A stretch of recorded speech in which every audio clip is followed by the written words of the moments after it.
when I was about to go live with the yesterday word, I got a now word. And I'm just going to say this.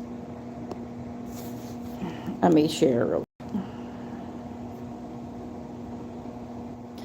I'm going to say one thing real quick before I get started. Even if I'm not able to get myself free, I pray someone can get themselves free. And I am going to try to get myself free. I am realizing that I am being judged from my friends, my family members, and my relationships. And I'm getting tired of getting judged. I'm ready to get on the right side of God. Yahuah. Yeshua. HaMashiach. Okay, here we go. 1 Corinthians chapter 5 and 6. Starting in verse 1.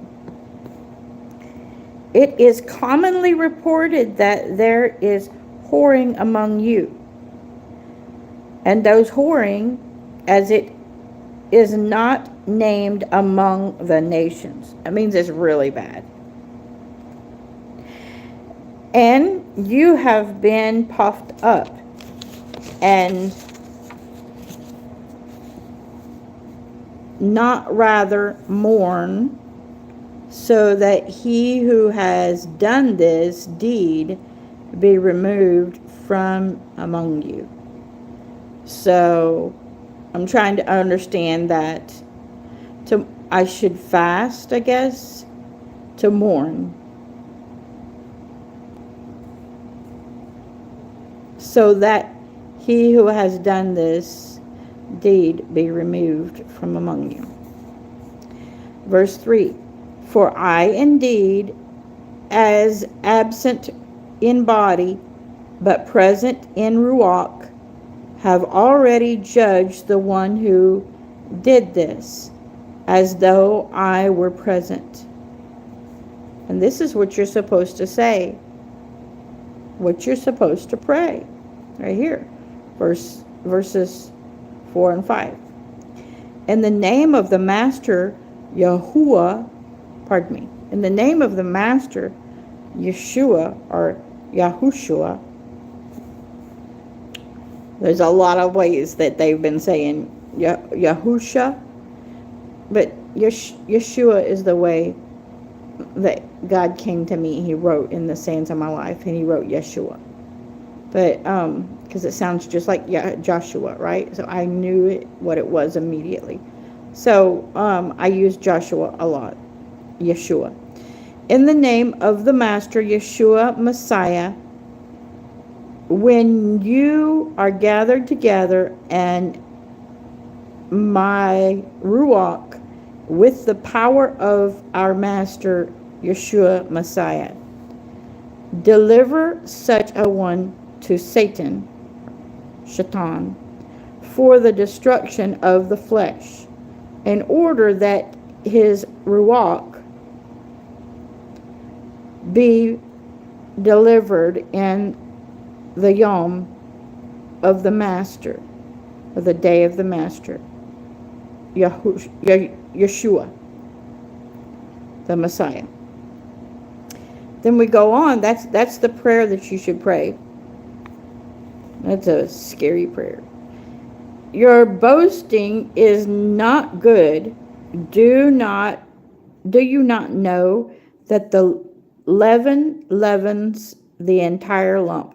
Now you know that leaven, and hi Jennifer, hi Direxy, that a whole bunch of numbers. I'm not a man. I am a lady. Hi. FPS. I don't know what FPS stands for either. Okay, going on.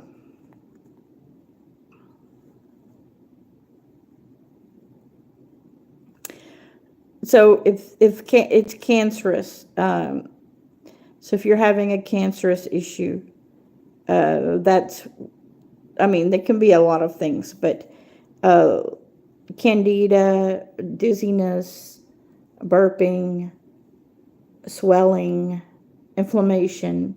All these things can go along with that verse 6. Your boasting is not good. Do you not know that a little leaven the entire lump? Now, if you come, not separating it from the text, but applying it to the text that you see, he's saying these that are among you are causing the inflammation because you won't put them away from you, right? Out of the assembly. Verse 7. Therefore cleanse out the old leaven, so that you are a new lump, as you are unleavened. For also Messiah, our Passover, was offered for us. So then let us observe the festival, not with old leaven, nor with the leaven of evil and wickedness, but with the unleavened bread of sincerity and truth. Verse 9. I wrote to you in my letter not to keep company with those who whore. So those who do not keep Torah, right? To be simple about it, but especially those of idolatry and adultery. I certainly did not mean with those of this world who whore, or with the greedy of gain, or swindlers of idolaters, since then you would need to go out of the world. Go out of the world. So he's saying here that don't judge the world, but judge the church. Okay? Verse 11. But now I have written to you not to keep company with anyone called a brother, if he is one who whores, or greedy of gain, or an idolater, or a reviler, or a drunkard, or a swindler. Do not not even to eat with such a one. If you want to read this, I've posted it. I posted the picture of the page out of the scriptures, if you ever want to read it yourself. Just as a post, not as a live. So again, the end of that verse 11, do not eat with them. I have noticed that, you're in agreement when you eat with someone. You're in agreement when you walk with someone. You're in agreement when you lie down with someone. So you have to be careful about these things. And there's that verse right there. Do not even eat with such a one. Obviously, I feel a check in my spirit about that, right? Someone who is calling themselves a Christian and is not one, that we should not eat with them. Verse 12. For what have I to do with judging outsiders? Do you not judge those who are inside? In other words, we judge the church, we do not judge the world. But Yahuah judges those who are outside, and put away the wicked one from among you. So it should say, I shouldn't say it should say anything, but it says and, where that says God takes care of judging the world, but we have to judge the church. Chapter 6. Should any of you holding a thing against another go to be judged before unrighteous and not before the set apart ones. Okay, this is about not calling for a worldly judge, but to sit down among your brethren and judge righteously with right rulings, righteous judges, which are other Ruach HaKodesh filled believers. Do you know that the set apart ones shall judge the world? That's verse 2.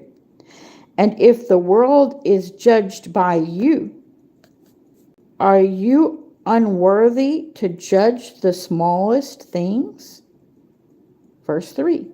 Do you not know that you shall judge messengers, or angels in some versions say angels? This says messengers. How much more things of this life? If we're going to judge the spiritual beings, how much more shall we judge the physical beings? Verse 4. If then you truly have judgment of this life, do you appoint them as judges who are least esteemed by the assembly? Verse 5. I say to this to your shame. I say this to your shame. Is it so that there is not a wise one among you, not even one, who shall be able to judge between his brothers? So, when God gave me this, I didn't call her. I texted her through this Facebook thing, and I let someone know that I am experiencing a word from God from this word, and couldn't she help me discern what it is that Yah wants me to do? Verse 6. But brother against brother goes to be judged, and that before unbelievers. In other words, it's a question. It's not a question mark. It's a exclamation point. That this shouldn't be. Okay, believers should not take believers to court of the worldly courts. Verse 7. Already then there is a failure with you, that you have lawsuits among you. Why not rather be wronged? Why not rather be keated? Keated. Keated. But you yourself do wrong and cheat. Oh, that could be cheated.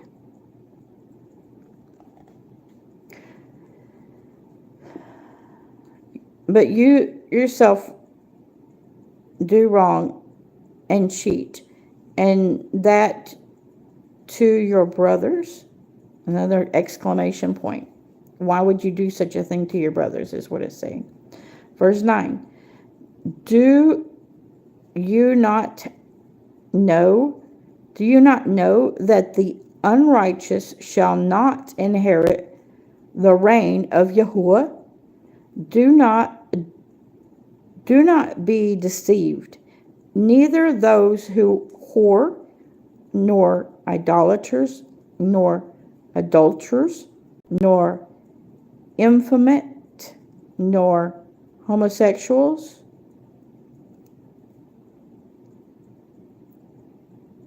and then here's another word I don't know what it means.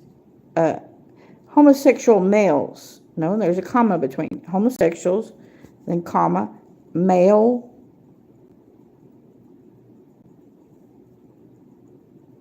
coitos. I think it means male on male. Verse 10. Nor thieves, nor greedy of gain, nor drunkards, nor rivals, nor swindlers shall inherit the reign of Yahuah. And such were some of you. but you were washed, but you were set apart, but you were declared right in the name of the Master Yahusha, in the Master Yeshua, and by the Ruach of our Yahuah. Verse 12. All is permitted me, but not all do profit. All is permitted, but I shall not be under authority of any. It's interesting that he said it that way. Verse 13. Foods for the stomach, and the stomach's for food, but but Yeshua shall destroy both it and them. So you're going to both destroy food and the stomach. And the body is not for whoring, but for the master, and the master for the body. Verse 14. And Yahuah, who raised up the master, that's the Messiah, Yeshua, he raised him from the dead, right?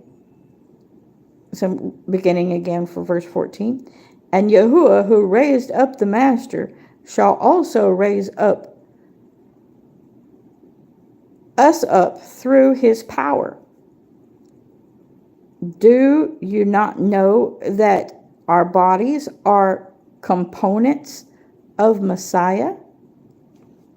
Shall I then take components of Messiah and make them components of a whore?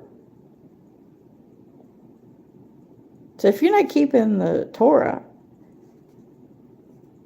and you just think the blood's washing you and keeping you, you are a part of Messiah, and Messiah is a part of you. You are one.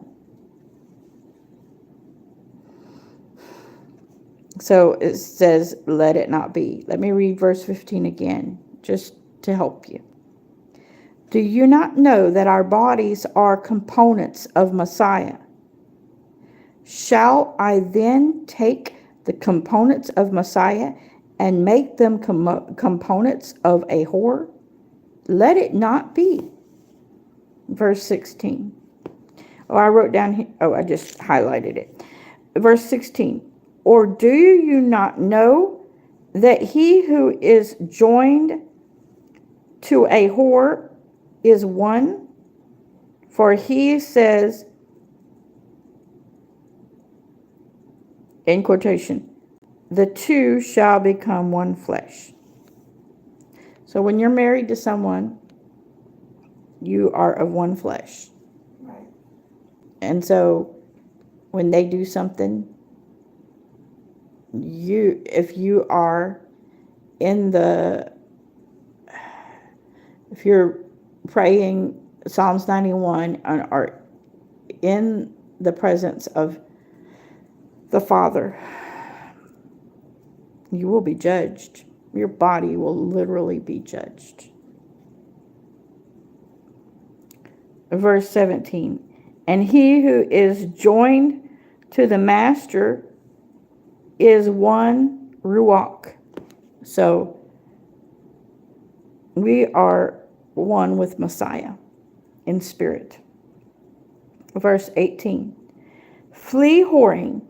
Every sin that a man does is outside the body, but he who commits whoring sins against his own body.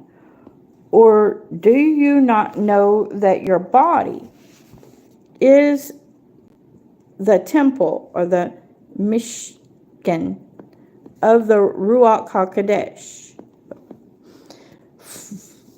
Who is in you? The Spirit of God is in you, which you have from Yahuah. And you are not your own. Your body's not your own. For you were bought with a price. For you were bought with a price. Therefore, esteem Yahuah in your body and in your spirit, Ruach, which you are of Yahuah. God bless you. And God bless the reading of the word.